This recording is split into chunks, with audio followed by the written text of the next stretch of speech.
Salam əziz müəllimlər, hər vaxtınız xeyir, xoş gördük. Bugün paylaşdığım bu sualın izahını verəcəm sizə indi. Şəklə diqqət edin.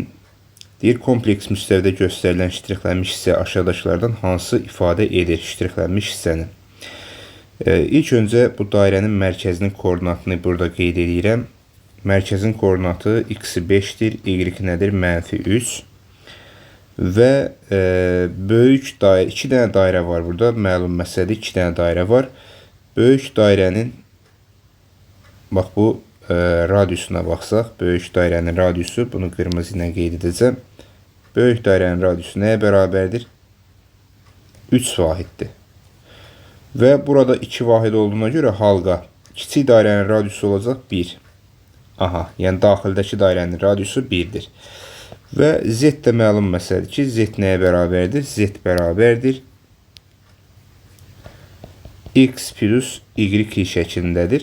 İndi mərkəzin koordinatlarını biz görürük. Mərkəzin koordinatları qeyd elədik burada 5 -3-dür. O zaman mərkəzin koordinatlarını çıxaq x-dan. Onda x minus x və y-dən x minus 5 birinci olacaq. Üstə gəl. Xəyali hissədə də y minus 3 -3 olacaq. Y plus 3 i. Aha, y plus 3 i. Bu da halqanın sahəsini biz ifadə etməliyik. Ümumi olaraq dairənin radiusu 3 olduğuna görə 3-dən kiçik bərabər olacaq bu.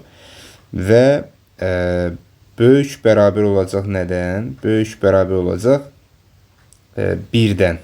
Çünki içəridəki o kiçik dairənin sahəsini oradan elə bilin ki, çıxacaq. Ona görə 1-dən böyük bərabər olacaq. Bunu da modulda yazacaq, əlbəttə ki, bu ifadəni. Çünki söhbət nədən gedir?